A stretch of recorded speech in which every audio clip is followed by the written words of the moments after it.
Hey yo, what's good everybody? It's your boy Matthew Maley for MatthewMaley.com, where we are back on the couch, back in Las Vegas, and back with another weekly movie review.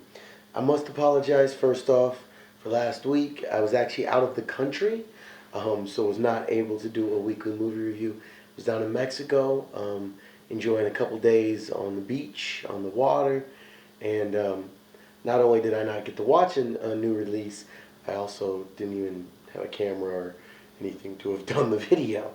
So things are back to normal now. I'm back home, and well, got another movie that I checked out. So let's get right to it. So this week I was able to check out a movie a couple days early. Thankfully, I found a new supply for some new movies, so I should be able to see most new releases pretty much right when they're coming out, or maybe even a few days early. But I was able to check out The Watch, which is the new ensemble comedy starring Ben Stiller, Vince Vaughn, Jonah Hill, Richard Ayoade, maybe, Will Forte, and Rosemary DeWitt. So really a very paint by the numbers ensemble comedy. Definitely did have some funny moments. I thought there were some good parts to it, but it definitely didn't hold the punch that a lot of other ensemble comedies have. Something like an Old School, something like even Anchorman, obviously The Hangover. I think The Hangover is probably the all-time ensemble comedy. I really can't think anything that would compare. It is also like about 5:30 in the morning, so I could be missing something. But from what I can really remember, that's pretty much as good as it gets for an ensemble comedy. So this one stars Ben Stiller, Vince Vaughn. Wow, I just said that. It is truly 5:30 in the morning. Um, Holy goodness. So anyway, the basic breakdown is there's a small town in any town, suburban America, essentially one in every city, where Ben Stiller is one of the community leaders, if you will. Not only is he the manager at the local Costco, but he's also responsible for numerous different clubs within the community, from the running club to the Spanish language club to all kinds of other random stuff. Well, in a chance encounter with Vince Vaughn's character, who is buying a TV at his Costco, that is how they initially get introduced. Well, after a very unfortunate murder of a brand new U.S. citizen at said Costco, that's when things really start to unravel. And after finding out that Will Forte is one of the police in the town and is pretty much useless completely, he decides that it is time for him to take action and form a neighborhood watch, which, even though it is a decent sized town, only gets three other members, played by Jonah Hill, Vince Vaughn, and Richard Ayoade. However you pronounce it. Sorry. Um, and while the other three, well, all three of them had their own reasoning for joining, none of which really measures on the same level as Ben Stiller's, who has his own as well. Vince Vaughn really is just looking for an excuse to get away from his family for a couple hours. Jonah Hill wanted to be a policeman, but didn't pass the physical, the written, or the psychological test to become a police officer, so they turned him down. And then Richard Ayoade is new to the country and is looking to meet some new people, specifically a beautiful Asian woman, who he wants to perform a specific act on, which, as well as Jonah Hill, I too would like that scenario. If you don't know what I'm talking about, then you didn't see that trailer apparently. So, of course, because nothing would be funny if this was just a normal neighborhood watch movie, they then find out very accidentally that in fact they are at the epicenter, ground zero of An alien invasion. That's right. And that's when things really go crazy.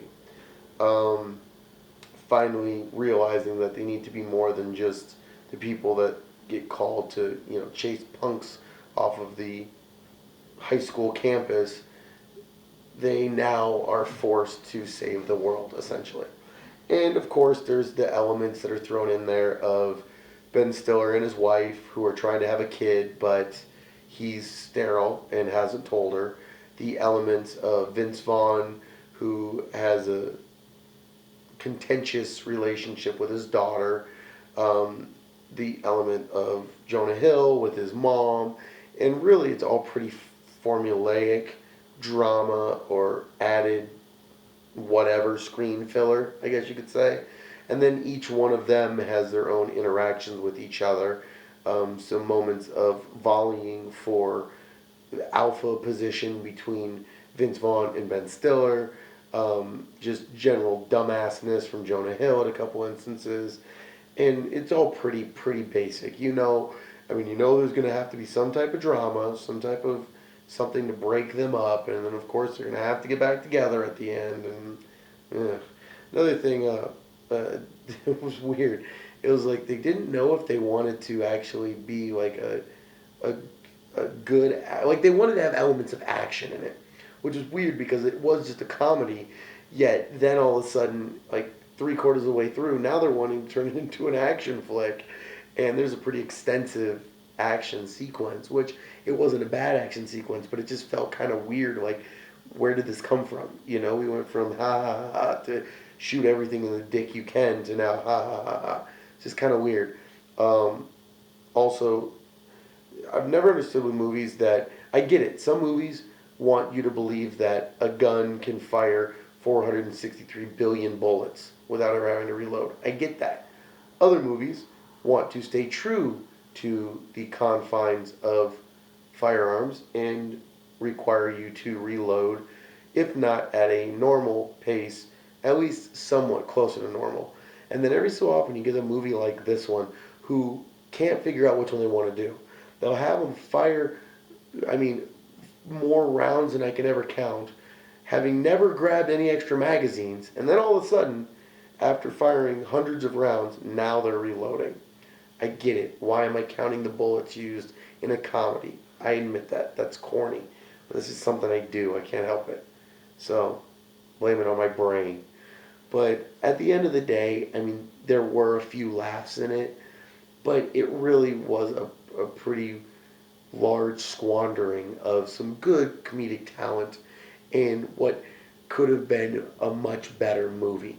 There were some laughs in it, but there was nothing that was really that funny. Most everything is pretty expected, pretty predictable, and really formulaic. So, at the end of the day, is it worth a watch? I will say that if you like any of the four actors in it, it is worth a watch, even if it is incredibly predictable. Da da da da da. I would still say that if you've got an hour and 40 minutes to kill and you like any of the main characters, I'm not going to say not to watch it, but realize it's not groundbreaking here. It's not going to be your favorite movie, and it definitely could have been a lot better done. So, at the end of the day, I'm giving it 3 stars. Very average to me. Very average. I would not buy it. I probably would never watch it again if it was on TV or whatever. I probably wouldn't because it was just I could be wrong. Maybe I would watch it a couple seconds of a couple funny scenes, but that's really all it was. It was very sporadic, funny moments with unfunny scenes spread in between. So, at the end of the day, there you have it. A very 3-star movie for the watch.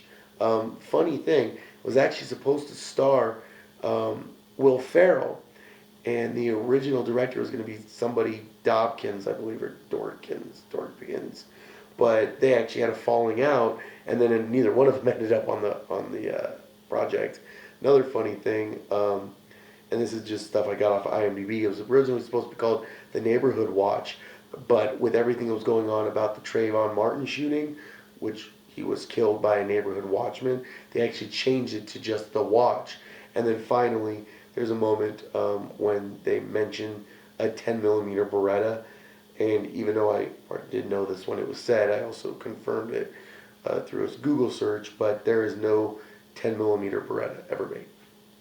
9 millimeter, yes. 40 cal, 45, yes. No 10 millimeter. There is a 10 millimeter caliber because Colt made one. I know Colt made a Commander. I had a 10 millimeter. Glock makes a 10 millimeter, but definitely no Beretta. So there you go. Just a couple little nuggets there. So let me know what you guys think. Did you think the movie was pretty funny? Did you think it was some good mindless fun? Or did you see all the twists and turns coming? I'm always curious to hear what you guys think. So let me know what you guys think of this week's weekly movie review, that of The Watch. My opinion, very 3-star, but let me know what you guys think. So as always, I hope everybody is having a great week and your weekend is starting off amazingly as well. Thank you as always for checking out my videos. If you want to check out the rest of them, just go to MatthewMaley.com. Check out the current video blog tab, as well as all my previous video blog entries too. You can also check me out directly up on YouTube. Just search for Matthew Maley Poker. You can like, comment, and subscribe to my channel. You can also check me out up on Facebook. Search for Matthew Maley Poker. I post all my videos on there, so you can check them out directly and see my more important posts. Or you can follow me on Twitter. I am at Matthew Maley. So follow me. I'm always tweeting all kinds of stuff. And finally, check me out on Instagram. I'm at Matthew Maley Poker, and I'm just getting the hang of it. So come follow me and check out my pictures. And until the next video, I'm signing off. Hope everybody has a great weekend. Peace, y'all.